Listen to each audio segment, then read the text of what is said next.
قطر کا اسرائیلی وزیراعظم کو انصاف کے کٹہرے میں لانے کا مطالبہ۔ قطری وزیراعظم شیخ محمد بن عبد الرحمن الثانی کا کہنا ہے اسرائیلی یرغمالیوں کی رہائی کے لیے امید ختم ہو گئی۔ جنگ بندی مذاکرات میں اپنی شرکت کا ازسر نو جائزہ لے رہے ہیں۔ دوحہ پر اسرائیلی حملہ ریاستی دہشت گردی ہے۔ نیتن یاہو مشرق وسطی کو انتشار کی طرف دھکیل رہا ہے۔ دوحہ پر حملے کا جواب علاقائی شراکت داروں سے مشورے کے بعد دیں گے۔ دوسری طرف قطر نے اسرائیلی حملے کے بعد اسلامی ممالک کا ہنگامی اجلاس طلب کر لیا۔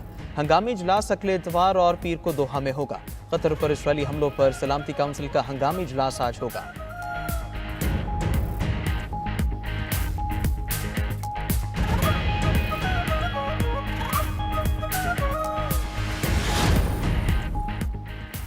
دوحہ حملے میں شہید ہونے والے افراد کی نماز جنازہ ادا۔ جنازے کے وقت 5 میتوں کو فلسطینی اور ایک کو قطری پرچم سے ڈھانپا گیا تھا۔ نماز جنازہ کے بعد شہداء کی قطر کے مقامی قبرستان میں تدفین۔ قطر کے دارالحکومت دوحہ پر اسرائیلی حملے میں 6 افراد شہید ہوئے تھے۔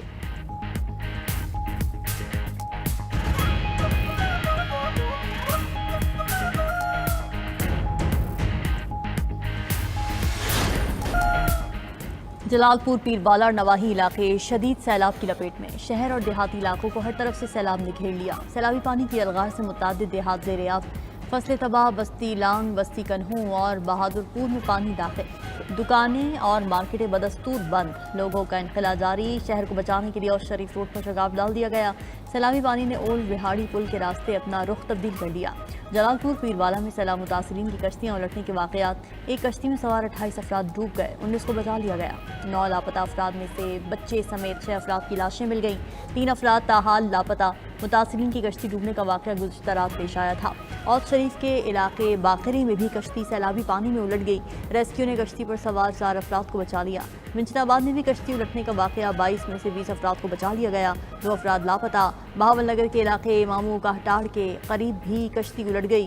دوسری طرف ناقص کارکردگی پر اسسٹنٹ کمشنر جلال پور پیر بالا کو عہدے سے فارغ کر دیا گیا۔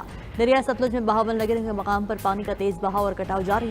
بہاول نگر میں اب تک 100 سے زائد عارضی حفاظتی بند ٹوٹ چکے ہیں۔ چشتیہ میں ایک اور حفاظتی بند ٹوٹ گیا۔ 40 کے قریب موضع جات پانی کی لپیٹ میں، سینکڑوں ایکڑ اراضی زیر آب۔ ایمپریس برج پر پانی کی سطح بلند۔ بہاول پور کے لیے اگلے 48 گھنٹے حساس قرار۔ سیلاب متاثرین نے 92 نیوز کو اپنے دکھوں سے آگاہ کر دیا۔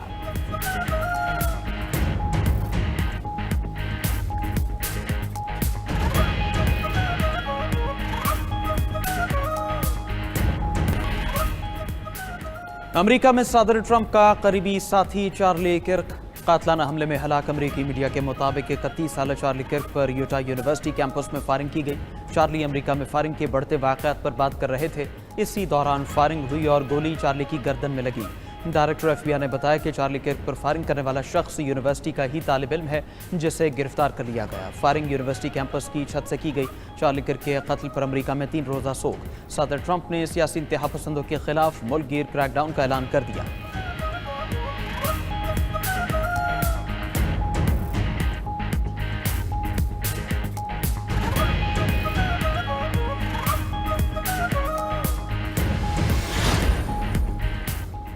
اسرائیل کا جنگی جنون عروج پر پہنچ گیا۔ صہیونی فوج کے 72 گھنٹوں میں 6 ممالک پر حملے۔ قطر، غزہ، یمن، شام، لبنان اور تیونس پر وحشیانہ بمباری۔ یمن کے دارالحکومت صنعا پر بمباری سے 35 افراد جاں بحق، 131 زخمی ہو گئے۔ تباہ الغزہ پر بھی صہیونی فورسز کی ہولناک بمباری، 72 فلسطینی شہید، 100 سے زائد زخمی ہو گئے۔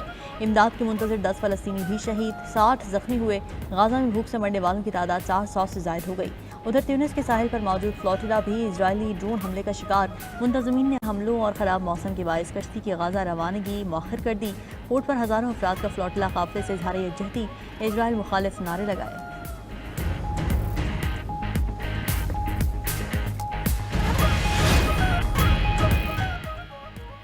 اسرائیلی حملہ علاقائی امن کو خطرے میں ڈالنے کے مترادف ہے۔ قطری وزیر اعظم شیخ محمد بن عبد الرحمن الثانی کا اقوام متحدہ کی سلامتی کونسل کے اجلاس سے خطاب۔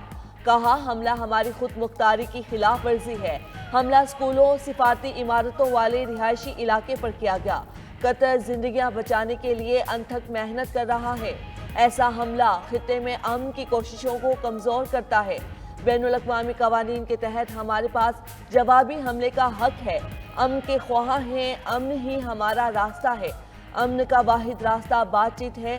جو جنگ بندی، تمام یرغمالیوں کی رہائی اور انسانی امداد کو غیر مشروط داخلے کی اجازت سے شروع ہوتا ہے۔ انتہا پسندی کے سامنے ہتھیار نہیں ڈالنے چاہیے۔ ہمیں آزاد فلسطینی ریاست کے قیام اور دو ریاستی حل کے ذریعے امن کی کوشش جاری رکھنی چاہیے۔ دوسری طرف قطر نے اسرائیلی حملے کے بعد اسلامی ممالک کا ہنگامی اجلاس طلب کر لیا۔ امن کے لیے دن رات محنت کرنے والے ملک قطر پر حملہ اسرائیل اور امریکہ کے مفاد میں نہیں۔ امریکی مندوب ڈوروتھی شیا کا UN سیکیورٹی کونسل میں خطاب، کہا حماس کو ختم کرنا اہم ہدف ہے۔ صدر ٹرمپ تمام یرغمالیوں کی رہائی اور جنگ کا خاتمہ چاہتے ہیں۔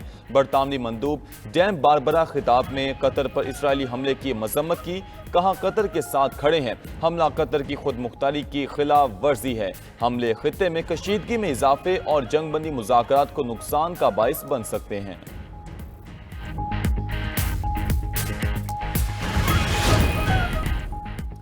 چارلی کرک کے قاتل کو جلد گرفتار کر لیں گے، امریکی صدر ٹرمپ کا اعلان۔ برازیل کے سابق صدر بولسونارو کو سزا مایوس کن ہے۔ پولینڈ کی حدود میں ڈرون داخل ہونا غلطی ہو سکتا ہے۔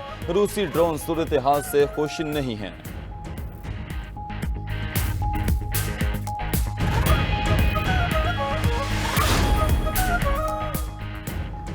اسرائیل کا جنگی جنون عروج پر پہنچ گیا۔ صہیونی فوج کے 72 گھنٹوں میں 6 ممالک پر حملے، قطر، غزہ، یمن، شام، لبنان اور تیونس پر وحشیانہ بمباری۔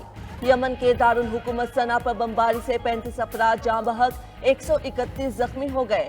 تباہ حال غزہ پر بھی صہیونی فورسز کی ہولناک بمباری، 72 فلسطینی شہید، 100 سے زائد زخمی ہو گئے۔ امداد کے منتظر 10 فلسطینی بھی شہید، 60 زخمی ہوئے۔ غزہ میں بھوک سے مرنے والوں کی تعداد 400 سے زائد ہو گئی۔ ادھر فلسطینی مزاحمتی تنظیم حماس کے عسکری ونگ القسام بریگیڈ نے غزہ میں اسرائیلی ٹینک پر حملے کی ویڈیو جاری کر دی۔ القسام بریگیڈ نے حملے میں اسرائیلی ٹینک کمانڈر سمیت 4 اسرائیلی فوجیوں کی ہلاکت کا دعویٰ کیا تھا۔ لندن میں برطانوی وزیر اعظم اور اسرائیلی صدر کی ملاقات سفارتی جھڑپ میں تبدیل۔ وزیر اعظم کیئر سٹارمر نے اسرائیلی حملے کو ناقابل قبول اور قابل مذمت کہا۔ غزہ میں جنگ بندی کرنے اور انسانی امداد میں رکاوٹیں دور کرنے پر زور۔ ابتدائی لمحات میں ملاقات کی فضا کشیدہ رہی۔ ہاتھ ملاتے وقت دونوں رہنماؤں کے چہروں پر مسکراہٹ غائب تھی۔ لندن میں اسرائیلی صدر کے دورے کے دوران شدید احتجاج بھی کیا گیا۔ غزہ میں مظالم پر انسانی حقوق کی تنظیموں کو اسرائیلی صدر کی گرفتاری کا مطالبہ۔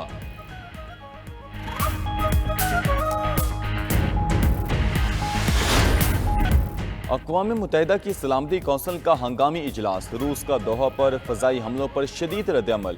مستقل مندوب نے کہا کہ جارحانہ اقدامات مشرق وسطی میں تشدد کے نہ رکنے والے سلسلے کو ہوا دے رہے ہیں۔